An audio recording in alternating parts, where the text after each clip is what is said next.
104.7 The Cave, KKLH, Marshfield, Springfield, a proud member of the Kansas City Chiefs radio network. Touchdown, Kansas City! Now, it's time for Ned Talk.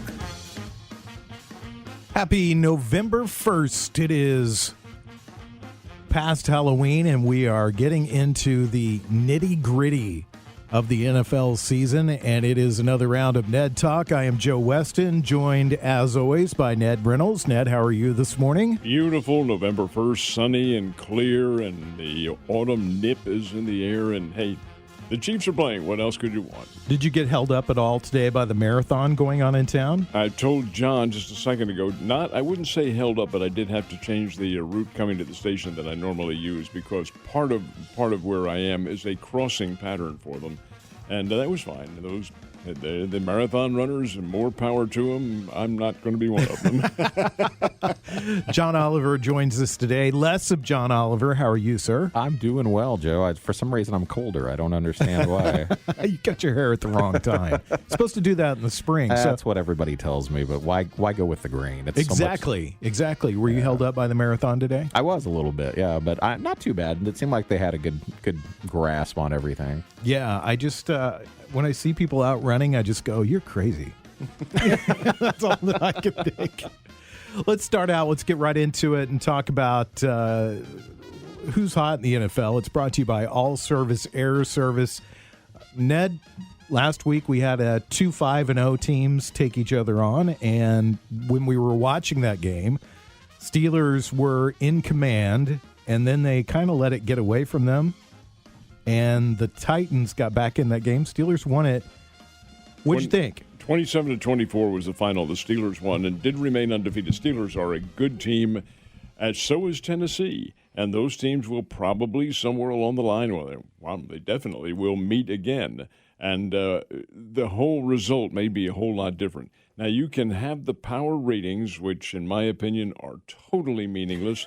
It is there simply for the media to discuss during the course of the week when nothing else is going on, where what the strengths of teams are alleged and weaknesses. Folks, and I'm not being chauvinistic, there is only one premier team in the NFL, in my opinion, and that's the team that we're about to have here on the Chiefs broadcast, on the Chiefs network. It's Kansas City. Mm-hmm. They are head and shoulders. That may be a bit of a stretch, but they have the best team in the NFL, in my opinion, the most diversified team. Mm-hmm. John, what'd you think after that game last week? Well, Pittsburgh just keeps getting it done. I mean, that's all you can really say about it. Roethlisberger's doing well. He's not a guy that I care for, but at the same time, they look pretty hard to beat. I watched a game Sunday night before we get into the Chiefs between the Cardinals and the Seahawks. The Seahawks looked impressive at times. Mm-hmm. The Cardinals won that game. They did. Kyler Murray brought the team back and won that game. I was impressed with the way that he played. But didn't they win it in overtime? Yeah, they did win that in overtime. I was impressed with the way he played. I've been very impressed with the way that, of course, Russell Wilson. What can you say about Russell Wilson? I mean, just phenomenal quarterback. Right. He's a guy that a lot of times does not get the protection that he needs, mm-hmm. does not get everything, doesn't have like superstar stud receivers down the field for him, but he's a guy that finds a way to get it done. He's a winner. And always has been a winner. In college, he knew how to win, and he's taken that football acumen and made it work in the pros with Seattle. And you're right, he doesn't have necessarily the protection he should. He's missing some key ingredients.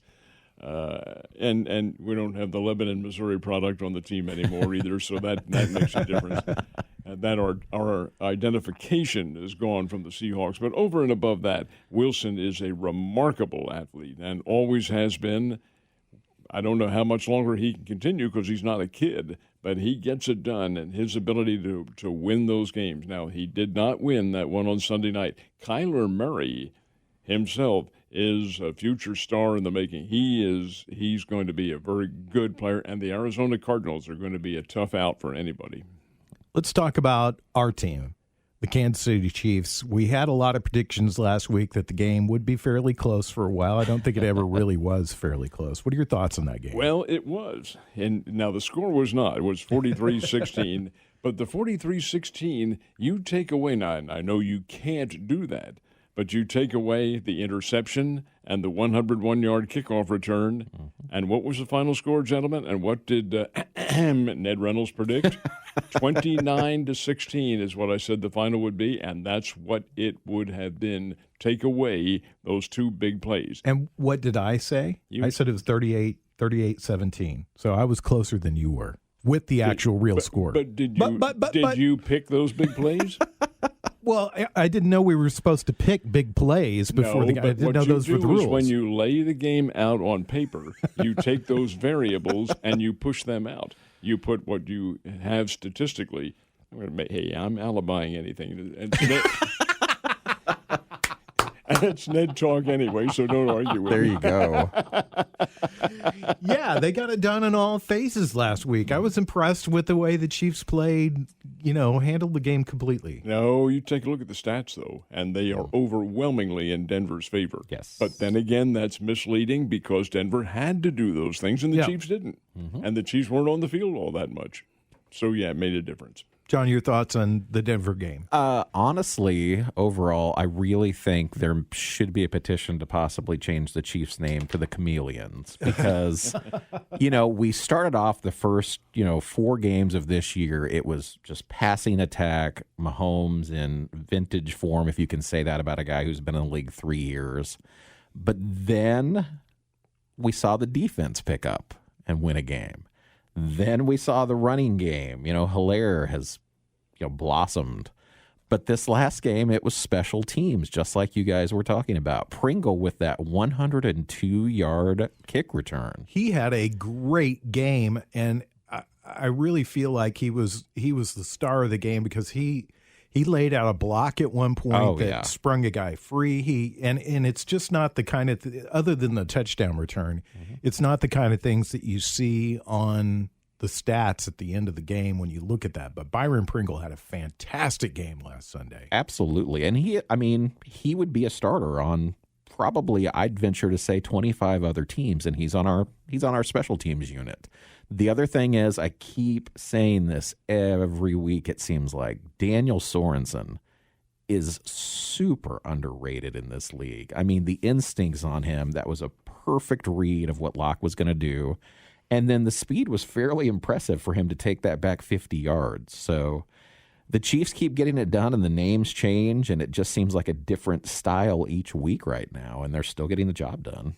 It was our first week to see our new chief, and they used him in very limited ways. What did you think about the way Andy Reid used him, and what do you see in the future for him? Well, the way they used him against Denver is exactly what I thought would happen. He was a backup to Edwards-Helaire, and he was in, I think he had 36 or 37 yards of running offense. So he wasn't in all that much, but he was also in the block. And Le'Veon Bell is a very good blocking back. In fact, I think that's really the reason they got him as opposed to being a running back. Now, how he'll show up today, he may play quite a bit more today. Of course, it's the New York Jets against whom he's playing, and I'm sure he has some extra motivation. But you know what? The Jets might as well in going after him because he's a guy who's abandoned their team, and that is sometimes looked upon very unfavorably by other players. But that's delving into the psychological aspect. He is not the Le'Veon Bell of the past. He's not going to be. He's been around for 8 years now, and 6 of them with the Steelers. He just does not have quite the breakaway speed. Probably does have the power, but he'll be very good depth for Kansas City, and I think that's principally the reason that they got him. You weren't here when we were discussing Le'Veon Bell's joining the team. What do you think of that get? Well, the signing happened when I was here the week before last. So, we talked a little bit about it, and I think then I mentioned my hesitancy on how he was going to gel with the team. Here's what impressed me the most. Number one, 6 carries for 39 yards. That's nothing to sneeze at. He did well when he was in there. As Ned said, he blocked. Eric Bieniemy, our offensive coordinator, leaked the story that basically Le'Veon Bell reached out for Edwards-Hilaire's phone number, wanted to call him, make sure he knew that he wasn't coming in to disrupt the scheme, take any carries away from Edwards-Helaire. That's a classy move. You don't see that in the game these days. So, my hesitancy evaporated when I saw that, and the fact, nothing was about Le'Veon Bell on the field last week. He fit in well, and I think he may end up being a nice addition. I listened to the pregame show as I was leaving here after our show, which, by the way, the pregame show starts in about 50 minutes. And Dan Israel said that he had been around Le'Veon Bell for the week or a couple of weeks before the Denver game, and that he had been nothing but stellar with the Chiefs. He had said all the right things, done all the right things, but this is the honeymoon period. It is the time where he's just joining the team, and we'll see how things go. But I think he's a guy, too, that also knows, hey, as a running back, even though he's not old by age in any stretch of the imagination, but as a running back goes, he's kind of old, and that this is a good opportunity for him to win another NFL championship. And don't overlook the fact, gentlemen, and I please don't misunderstand, not being negative, but don't overlook the fact that his track record is not exactly golden. Very true. Michigan State, with the Steelers, and with the New York Jets, and especially with the Jets. He has had his difficulties. Yeah, you're right. We're on the honeymoon period now, and things are glorious and rosy, and the team is winning. So we'll see how it eventually works out, but I do think he's a good addition. I'll sniff a little sunshine on this, Ned, because there's another guy on the roster that I think kind of had the same path, and that's Tyrann Mathieu. I mean, he was essentially out of the league at one point. Everything that could go wrong for him, he was mentioned in the same breath as Pac-Man Jones when they talked about failed players. And sometimes something clicks for someone, and then they realize, hey, this is my role. I need to be a leader. And then everything else falls into place. So we'll hope it falls in the ladder. I'm not saying what you said isn't possible by any means. Well, I think culture's incredibly important, and I think it's often an overused word in sports when you hear teams talk about, well, we want to change the culture. Andy Reid's established a culture with Kansas City. It's a winning tradition. It is a team tradition because you don't hear a lot of sniping and bad comments come out of that locker room. And there are guys there that you could see doing that sort of thing. I'm not getting the ball enough, or they're not finding me enough. And we talk about this every week. It's one of the phrases that Kansas City uses, one of the sports cliches, which is next man up. But they are definitely a next man up team because each week somebody is stepping up and doing something. Byron Pringle last week. That's not a name that any of us probably would have picked. But, Joe, invariably, those teams are winning teams, and Kansas City is a winning team. They have the winning formula brought about by Patrick Mahomes and a very good offensive attack. Defense has been shaky on occasion, but offense has been able to overcome it. When you have that philosophical approach to a game, knowing very well that you're going to put points on the board, it becomes a whole lot easier to accept adversity and say, hey, everything is fine and rosy. I don't think anything's going to go badly for the Chiefs this year, but before you talk about Andy Reid and his glorious, and he has been, don't misunderstand me, he has had a great effect on this team, and he's one of the best. But before you anoint him as being the altogether savior, so is Bill Belichick, and it ain't exactly that right now. Well, I wanted to say that because those two coaches, if they're probably the top two coaches in the NFL, Andy Reid and Bill Belichick. And Belichick, all the championships. But I don't think there's a great culture in New England. And Joe. Wait a minute. Let's before you step on me on this one, let me just hear me out, because they've had a lot of guys go there and not fit in and leave. And with Kansas City, they've had a lot of guys come in and fit in and work within the structure. And you hear a lot of stuff out of New England, a lot of sniping, a lot of things coming out of it. And I'm just saying that the culture, you divide up the culture and the winning tradition, because they're two separate things. And I think that Kansas City just has, and I'm not saying Andy Reid's the savior, I'm just saying that the whole organization at Kansas City's put a great culture together for the players to be in. I think New England is about ego, and it's been about Brady and Belichick's ego for so many years. couple of years ago, and it has been probably 5, 6, 7 years ago, the Chiefs were getting beaten 48-10 and 51-13. And where was the culture then? You're true. I mean, you're right. The best deodorant is winning. It is. There's no question about it. And Reed has brought that thought process to them. There's no question about that. He did it in Philadelphia, and he's able to do that in Kansas City. As a matter of fact, when Philadelphia let him go, I think this is right, he was out of work 20 minutes. Well, that's what everybody said. Andy Reid's being let go, but he will have a job before the end of the day. We're coming up on our pregame show with Dan Israel and the crew. That happens in about 44 minutes. You're listening to Ned Talk on 104.7 The Cave. You're listening to Ned Talk on 104.7 The Cave, part of the Kansas City Chiefs radio network. Back to Ned Talk on 104.7 The Cave, a proud member of the Kansas City Chiefs radio network. Back to Ned Talk. We're about 39 minutes, sorry about that. Time change has got me thrown off. 39 minutes away from the start of the pregame show with Dan Israel, Art Haynes, and the crew as we sit around and talk about sports. Yesterday, a big day in college football. We'll check in with what's brewing in college football, brought to you by Arctic Food Equipment with Ned Reynolds. I think we cursed Trevor Lawrence with our man crush that we've thrown on him the last couple of weeks because he came down with COVID, and Clemson had a nail biter yesterday. They did. They had to come from way behind to beat a Boston College team that is very underrated. They're not all that bad. They can play the game. In fact, I'm anxious to see when they play Notre Dame a little bit later on how BC and the Irish hook up, because they've had some classic battles in the past. But that's over and above things. I think Clemson proved themselves by coming back. They were way down. Finally collected their forces. Are we going to allow this upset to continue? And they did not. And won at 34-28. Very nice victory. It may affect them in the polls. It also may not be. I still maintain the two best teams in the country are Clemson and Alabama. Alabama just toyed with Mississippi State last night. Could have named the score against them and didn't. It was, I think, 41-0 or something like that. But the fact remains that Clemson and Notre Dame is also undefeated, are going to play this Saturday night, and they'll do so in South Bend, Indiana, under the lights for national television purposes, of course.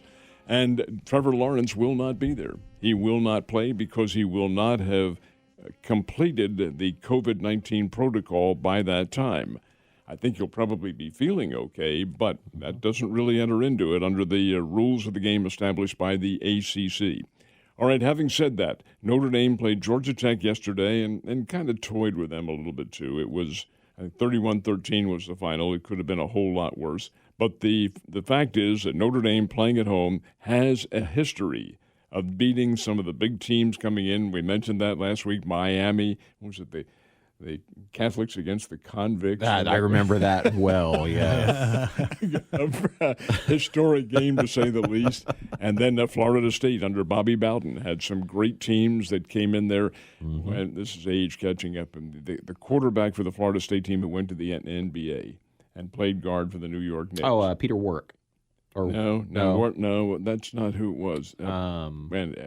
Warwick was a wide receiver. I can't think of the QB. Anyway, they came in there as a number one team, and Notre Dame knocked them off. So Clemson going in there without their star quarterback, even though Clemson is a terrific football team, Notre Dame isn't bad. That could be a very good football game. It also could be a preview of the ACC championship game. They're not divided this year. There's no there's North and South, I guess it is, in the ACC. There's no North Division and South Division. It's number one versus number two for the championship.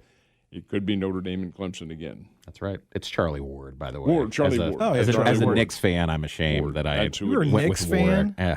It's not easy. Oh, It's not easy at all. I think there's something to take for that, isn't there? You can get like a shot or something to become a Knicks fan. I think there's a death pill to take for it. What about the upset yesterday? Oklahoma State losing.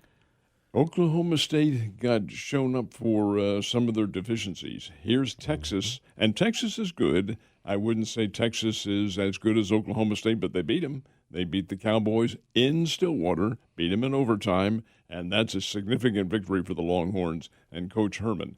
So, Oklahoma State did not. They depressed me in watching what they were unable to do and couldn't hold on to the football. That made a very big difference. Is there a top team in the Big 12? Yeah, it's Oklahoma. They go out to Texas Tech and just riddled the Red Raiders. Now they're 60-28 or something like that. Just ran all over them. And Oklahoma can do that. They have that kind of an offensive attack if they get everything together. I do like their ball club. I'm going to vent and rant a tiny little bit here. I thought you were doing that already. Oh no, I'm only opining now. This is venting and ranting on our nation's media, and this, of course, it's time to take a drink. No, this is the sports media. The sports media last week in a certain periodical. I'm not going to tell you what it is, but it has Sports USA Illustrated Today with it. They came out with a story just because Wisconsin had to cancel their game with Nebraska. Mm-hmm. That's one game. Wisconsin, Nebraska. Wisconsin does have a significant COVID-19 outbreak. Well, the whole state of Wisconsin, I think, is outbreak. Well, their story was Big Ten begins to unravel. Oh, good grief. That was the nature of the story. What kind of a story is that? One game? You're going to have games that are canceled. That's going to happen. You knew that ahead of time. Mm-hmm. But to have that kind of a, in a sense, fear-mongering headline, Big Ten begins to unravel. What? That's where we're making a very big mistake. Mm-hmm. And that's all right. I've vented and ranted. I could go on, but I'm not going to. I think two drinks so far today for Ned and his venting on the media. There was a bad incident yesterday. Let's talk about that a little bit. With Missouri game, there was a fight. So I didn't see it, but there was a lot of news crawls going on about it. What exactly happened? Well, the quarterback for Florida, right toward the end of the first half, as a matter of fact, it may have been the last play of the first half, took a substantial hit. Excuse me, and the Gators took exception to this substantial hit, and there was some punches thrown. Out come the benches. It was a pretty good little brawl now. Mm-hmm. It resulted in several players being kicked out of the game. Did it have an effect on the game? Probably not, because Missouri plays well at home, and they aren't playing well on the road at all. And Florida beat them up 40-17, I think the final score was. It's a good Florida team, don't get me wrong, but Missouri didn't play quite as well as they have. But, yeah, to have that kind of fighting and pushing and carrying on and players getting ejected, that's not a good scene at all. Right. Let's check in with John and his fantasy picks. It's brought to you by Fazoli's. So a couple of fantasy picks. As I mentioned, a couple of weeks ago, it's getting later in the season. These are harder to find. This one might be picked up. I'll give you two just in case this one's picked up. Mike Davis, of course, right now is the Panthers running back. He's done a very admirable job in Christian McCaffrey's absence. McCaffrey is close to coming back. So, for this week, if you have a chance to pick him up, he's probably going to be pretty productive. But past this week, you probably don't want to stick with him.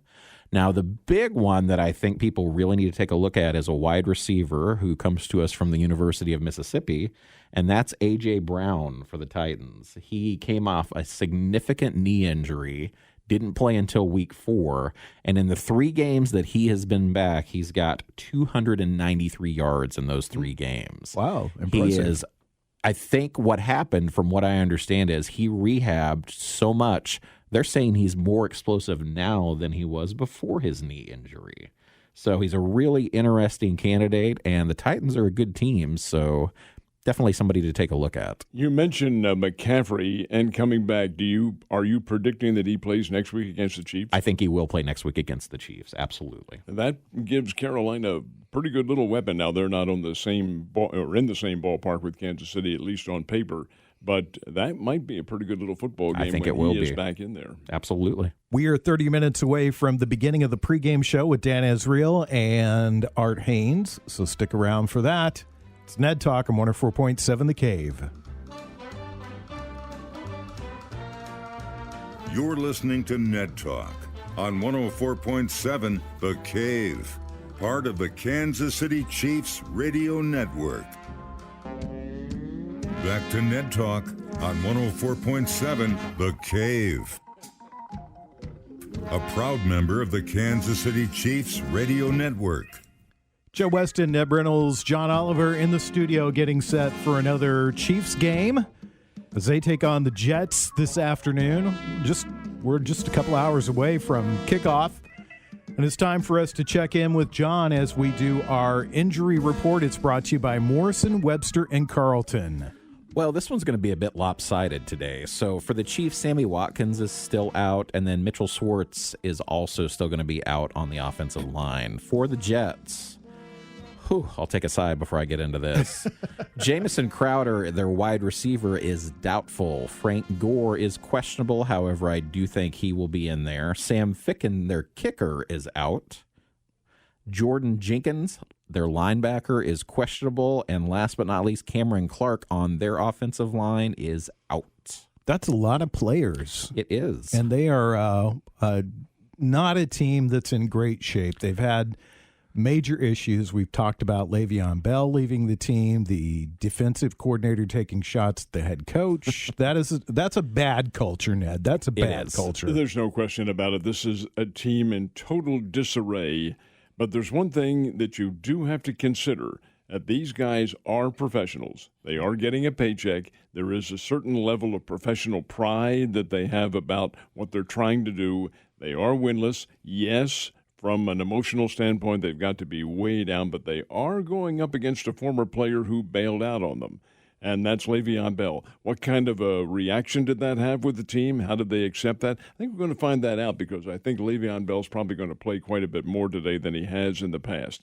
The Jets team, and they're not very good. No, they're terrible. You've got to face it. Their offense, I love this one. Of the 32 teams in the NFL, the New York Jets are DAL, gentlemen. Now, that's an acronym that it's dead blank last. I know it well. You can say ass on the radio. All right. Well, that's what they are, dead ass last. And their numbers are really pathetic. Oh. Their total rushing, Edwards-Helaire has almost all that himself. They just don't have anything. It's the offensive line. It's poor. Sam Darnold was All-America at Southern Cal. Has some fair receivers. They've been hurt. Altogether, it's a perfect storm that's come together, and the Jets are the victims. That perfect storm's been going on for about a decade now. But what do you foresee for the Chiefs today? What do you think that what are they going to work on today? Well, that's exactly it. They will work on some deficiencies. I do not see them burying the Jets at all. They'll establish themselves at the very start, get out there, make maybe a 2 or 3 touchdown lead, and then run the ball. Work on some of the strategy. They do have the Carolina Panthers next week. Again, not a real strong team, but better than the Jets. And then they have a week off before the Raiders. Out in Las Vegas. So I think this is an opportunity for Andy Reid to check out certain players. I can see Mahomes going to the bench, and I can see Chad Henne, and they're getting some work, and a lot of reserves going in, because I do think Kansas City probably is capable of beating this team in the 50s, somewhere like 50-0. They won't. The 19.5-point margin or spread, I think, says it all. I wouldn't play that if you're into chocolate chips. But the fact is that I think Kansas City wins however badly they want to. Wait, did you hear that? What? That was Mike the intern screaming at you because he hates it when you do that. So he's right now, he's screaming, Oliver, it's okay. Your dad will be fine. That's right. What do you think, John, about the Chiefs? And, well, let me ask you this question. The question I had in mind was, which is a bigger dumpster fire this year in football? Is it the Jets or is it the Cowboys? It's the Jets. Okay. I mean, as bad as it is with Andy Dalton possibly missing time now and basically having open tryouts to be quarterback for the Dallas Cowboys, here's some depressing statistics that Ned alluded to, and this is legit. Through 7 games, folks, Jamison Crowder, who's out today, leads the team with 383 yards receiving. That's over 7 games. Frank Gore, which, God bless Frank Gore, he's going to be a Hall of Famer. He's still playing? He is, and he is their primary running back. He has 310 yards on the ground. And my friend Corey Walker, I'll give a shout-out to him in the Northeast. He is such a diehard Jet fan. And we had discussions when there was that glimmer of hope where I saw Sam Darnold kind of turning a corner for them. Darnold has 3 touchdown passes and 6 INTs. Oh, man. Through 7 games. This is a abysmal team right now. And it is not necessarily his fault because he has been pressured by an offensive line that just simply is not capable of keeping anybody out of there. Darnold, as a Trojan, was a fine player. Yes, he was. I mean, a top draft choice and a guy who is regularly on by the media anointed as a big time drink number 3, right? and here he is just struggling terribly with the Jets. We talk about this a lot, that these guys coming out of college, they're all top tier players. Mm-hmm. They're the cream of the crop. But you have to be able to stand up and throw a pass to somebody who can catch it to win games. Mm-hmm. And if you're on your back, or if you don't have anybody to throw to, you're not going to win those games. And that's the case with a lot of teams, like the Giants, which is another dumpster fire, or the Jets. They just, they get one piece, and that one piece is not enough to turn the corner. And I guess it goes back to our culture conversation. It's the Chiefs have built up several pieces over the years, and then that one piece that they needed that completed the puzzle for them was Patrick Mahomes. And I would even say that if Alex Smith was healthy, they would be a Super Bowl caliber team with what they had, and Alex Smith as quarterback. Mm-hmm. Now, I'm not saying Alex Smith and Patrick Mahomes are the same quarterback. Of course not. Don't get me wrong. Don't freak out about that. But there's a number of pieces in place in Kansas City, and I think some organizations just have a difficulty understanding that it's not the quarterback or even the coach that's going to win those games for a team. I'm going to make a reverse analogy here. If you were to put, and this is strictly my opinion, if you were to have put Patrick Mahomes on the New York Jets, mm-hmm. he may have gotten maybe a win or 2 with that team this year because of his abilities, but that's all it would have been, because mm-hmm. he would not have any kind of protection at all. He'd be running for his life.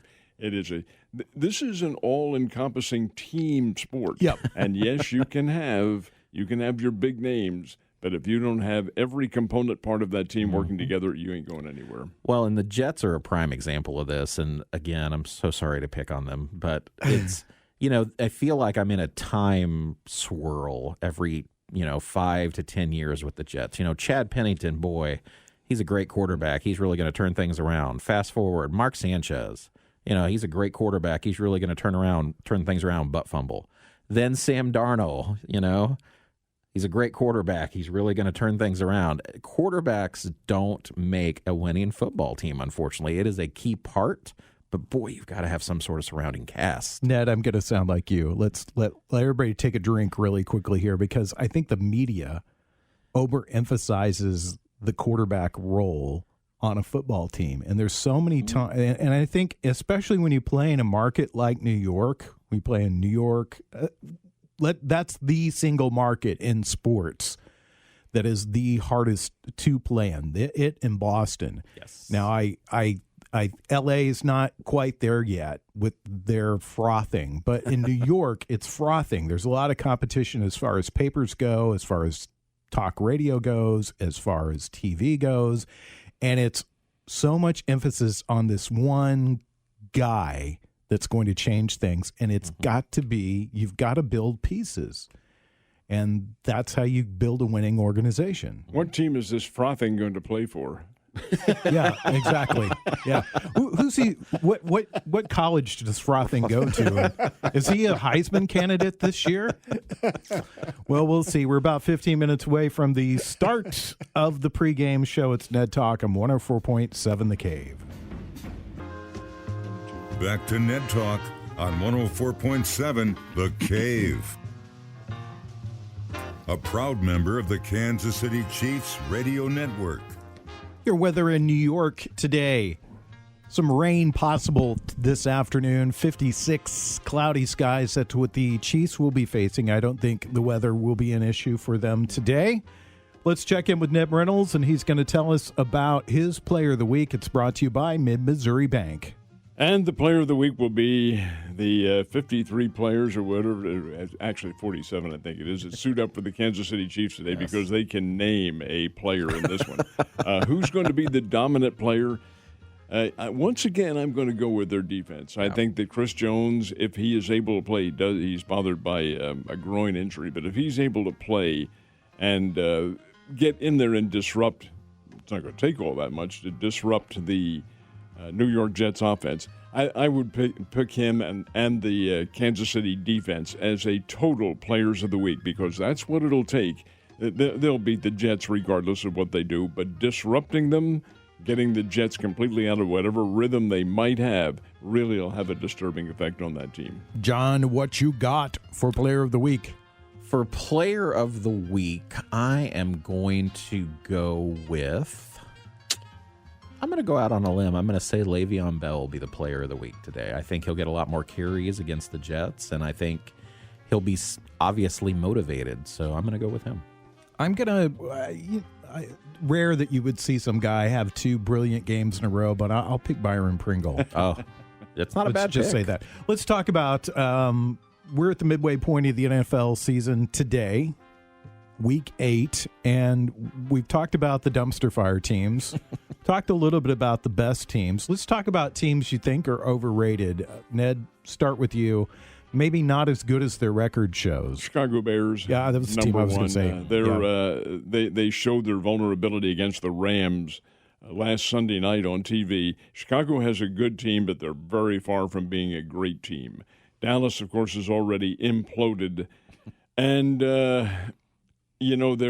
are others that fall into that category, and another one is a team that I really thought was going to be good, still might be, but the Buffalo Bills. They have not really come to the fore the way I thought they would, and their loss to Kansas City, I think, was very significant. They lost the week afterwards, too, didn't they? Or that was a closer game than what people I think thought? Closer game is what it was. Yeah. They're playing the Patriots today in Buffalo, and that'll be, I think Buffalo wins that game, but how they do it and how they're able to manifest some kind of an attack against the Patriots, I think is going to be very symbolic of what they're able to do the rest of the year. Mm-hmm. John, what do you think?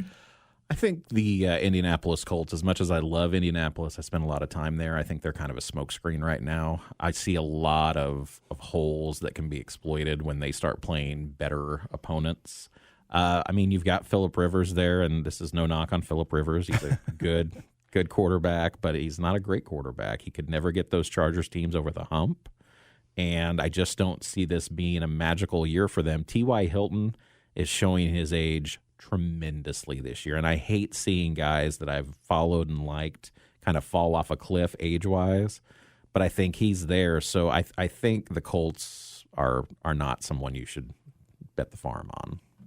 Ned, let me ask you this. One of the teams that has quietly kind of has a very good record is the Cleveland Browns. Yes. Do you think that they've turned the corner? I think it's too early to say turning the corner because you really make that decision after the 14, 15, 16 games of the season. They've played pretty good football, and this is a team that was a trendy choice last year to win everything, and they didn't do anything at all. And this year you kind of pushed them to the side. Well, it didn't come to the fore. Now maybe they were a year away from being mature last year. Now Baker Mayfield does have the abilities. Odell Beckham not being in there is really costly for them because he's one of those game breakers who really can carry a team.